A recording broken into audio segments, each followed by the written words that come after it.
Salam Kamir, kekaguman ilahi mengarah pada iman dan rahmat. Saudara-saudari yang terkasih, sekarang saya membawa barang yang sangat langka yang dicari oleh ibu-ibu di dapur, yang kalau di supermarket atau di toko-toko langsung ludes. Harganya 1 liter dipatok 14.000 sekarang ini. Kalau curah 1 liternya sekitar 11.500.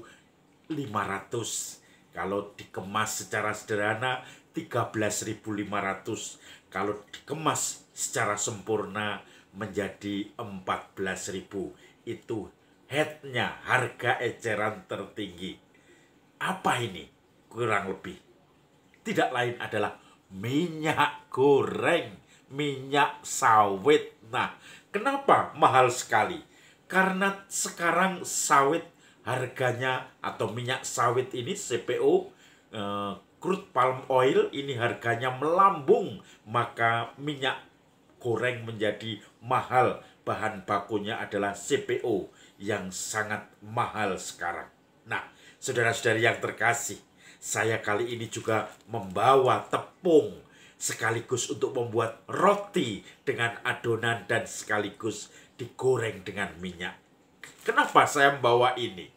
Saudara-saudari yang terkasih, karena sekarang baru kelangkaan di mana-mana. Orang seakan-akan panik berebut hanya masalah minyak goreng. Padahal minyak goreng itu sumber penyakit. Kalau kebanyakan menjadi kolesterol, kolesterol kebanyakan menyumbat jantung kita, dan jantung itu membuat kita sakit jantung. Kalau tidak tertolong, tidak pasang ring, kemudian akhirnya kita menjadi penyumbatan dan dipanggil Tuhan. Mosok dipanggil Tuhan hanya gara-gara kolesterol. Malu kan? Nah, saudara-saudari yang terkasih, minyak goreng dan tepung saya bawa di sini karena saya teringat dalam bacaan Injil hari ini, Nabi Elia yang menolong seorang janda di Sarfat, di tanah Sidon. Nah, ceritanya gimana ini Injil hari ini? Hari ini merupakan hari Minggu biasa yang keempat. Injil berbicara tentang Yesus yang pulang kampung. Dan ketika di kampung, kebiasaan Yesus menjadi lektor di rumah ibadat. Dia menjadi pembaca firman. Kemudian oleh pemimpin ibadat, dia dikasih kitab. Gulungan kitab itu Nabi Yesaya yang menyatakan bahwa ia telah mengurapi aku untuk membawa kabar baik bagi orang miskin, kabar gembira pembebasan bagi tawanan, kabar tahun rahmat Tuhan, penglihatan bagi orang yang buta. Kemudian Yesus mengatakan, ini tidak dibaca dalam Injil hari ini karena diringkas, disingkat. Kemudian Yesus mengatakan, pada hari ini telah tergenapi dari nas yang saya baca ini, yaitu ketika kamu mendengarkannya, mendengarnya. Maka saudara-saudari yang terkasih, itu cocok. Memang Yesus memberi pengajaran, membaca firman dengan penuh wibawa dan kuasa. Mereka mengiyakan, iya ya, dia yang diurapi, sebab ia telah mengurapi aku. Nah, dialah Mesias yang diurapi oleh Tuhan itu. Tetapi kemudian muncul keraguan-raguan yang lain. Muncul roh jahat yang memberikan background pemikiran mereka yang mulai menyangkal. Tidak mungkin. Bukankah dia tetangga kita? Bukankah orang tuanya juga Yusuf tukang kayu? Orang tuanya tetangga kita. Kita setiap hari ketemu. Dia berasal dari kampung kita. Yesus mulai mengatakan, ya, saya tahu. Pasti kamu akan membalikkan kata-kata ini kepadaku dengan mengatakan, hei tabib, sembuhkanlah dirimu di tempat asalmu ini, di mana engkau berasal. Dan kemudian Yesus melanjutkan, seorang nabi tidak akan diterima di daerah asalnya sendiri. Maka Yesus kemudian mulai menjelaskan, ingat, pada zaman Elia ada banyak janda yang kelaparan di Israel, tetapi justru Elia menolong seorang janda di Sarfat, di tanah Sidon, di mana dia bukan orang dari golongan kaum pilihan, yaitu bangsa Israel. Di Sarfat itu di daerah Pocenia, yaitu kalau sekarang katanya Libanon. Dan di situ waktu itu di Asia kebanyakan kekeringan. Juga Yesus menambahkan, Nabi Elisa, dia juga melihat banyak orang kusta di Israel, tetapi tidak satu pun orang kusta itu disembuhkan, kecuali Naaman. Dia seorang perwira yang bukan orang Yahudi, tetapi dia disembuhkan. Dia Naaman yang tidak memegang budaya Yahudi. Dia orang Syria dan dikatakan orang yang kelas kesekian, kelas 2, kelas kambing, orang yang tidak dipilih Tuhan.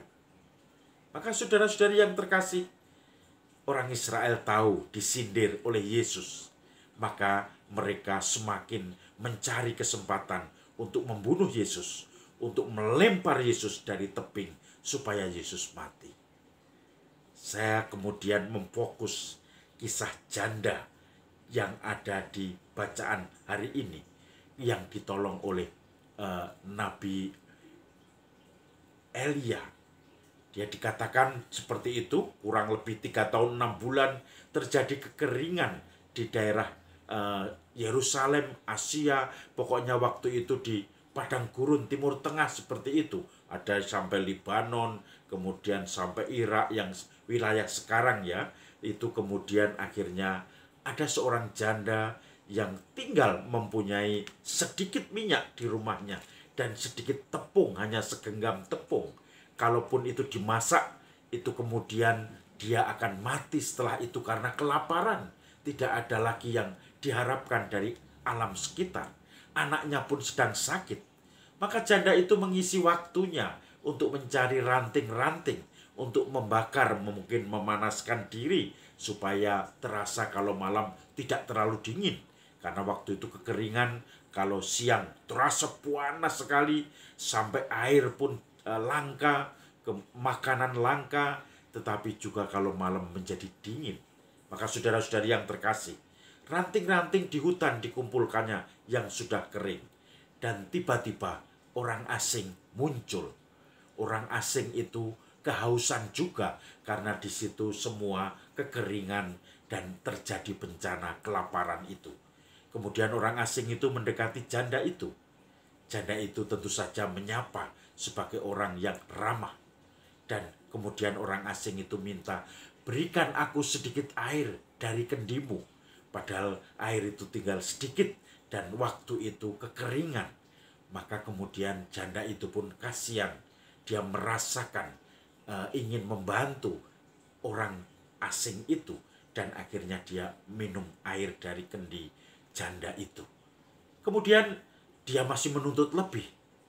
Tolong untuk aku buatlah kue, roti untuk aku. Karena aku ini juga kelaparan. Nanti setelah itu kamu buat untuk kamu sendiri. Tapi tolong dulukan untuk saya. Janda itu tidak tahu bahwa itu memang nabi.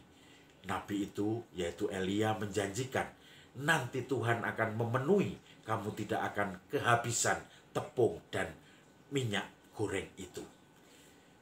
Dan pelan-pelan janda tadi, walaupun dengan orang asing, dia percaya, dia pelan-pelan, dan dia mulai berpikir keras, bagaimana mungkin ini nanti terjadi, karena saya hanya tinggal mempunyai segenggam tepung dan juga 1 sendok minyak goreng. Kalaupun itu saya buat, kemudian saya kasihkan orang itu, kami kelaparan. Tetapi kalaupun saya buat untuk diri kami sendiri, setelah itu kami juga kelaparan. Maka dia mulai menimbang-nimbang, mulai percaya kepada penyelenggaraan ilahi Tuhan, mulai bersyukur akan rahmat Tuhan. Dikala kekeringan, dikala bencana, dia masih bisa bersyukur. Dan akhirnya memutuskan untuk memberikan yang tinggal 1 genggam tepung untuk membuat roti itu dan didahulukan pada orang asing itu. Dan akhirnya mukjizat terjadi bahwa ternyata minyak dalam buli-buli tidak pernah kering dan juga tepung ini tidak pernah habis dimakan sampai kenyang. Bahkan sampai bencana itu selesai, sampai hujan turun, sampai tumbuh-tumbuhan muncul lagi, tumbuh lagi, dan akhirnya kelaparan sudah tersingkir.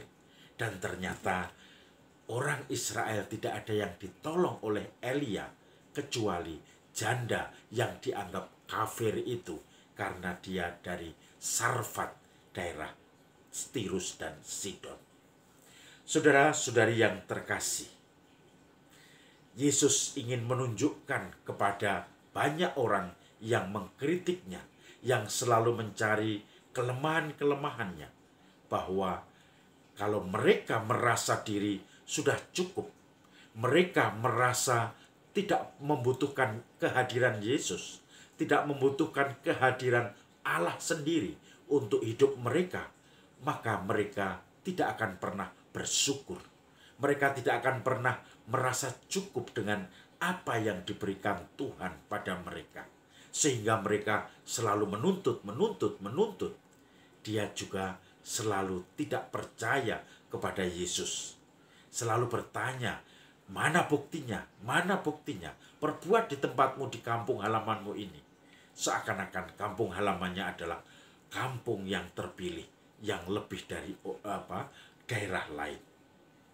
Maka dalam hidup kita, saudara-saudari, sering terjadi kita merasa lebih sempurna dari yang lain, lebih pintar, lebih rajin. Kita merasa lebih segalanya dari orang lain, sehingga kita mengecilkan orang lain. Sehingga dalam pelayanan-pelayanan kecil yang mendapatkan berkat yang sederhana-sederhana, kita tidak pernah melihat itu sebagai berkat. Akibatnya, kita tidak pernah bersyukur, apalagi berbagi. Maka kita bisa belajar dari teladan janda tadi, yang kemudian bersyukur dalam hal-hal kecil. Justru karena kesulitan mendapatkan makanan, mendapatkan air, makanan dan air menjadi bermakna dalam hidupnya. Dan oleh karena itu, ketika mendapatkan sedikit saja, dia akan bersyukur secara berlebihan kepada Tuhan.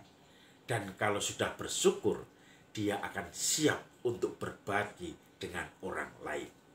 Maka saudara-saudari yang terkasih, dikala saat ini paceklik minyak goreng, apakah kita juga akan tidak pernah mensyukuri rahmat Tuhan yang lain yang selalu melimpah dalam hidup kita? Ataukah kita tetap memegang semuanya ini sebagai hak kita, tidak melihat sebagai rahmat Tuhan?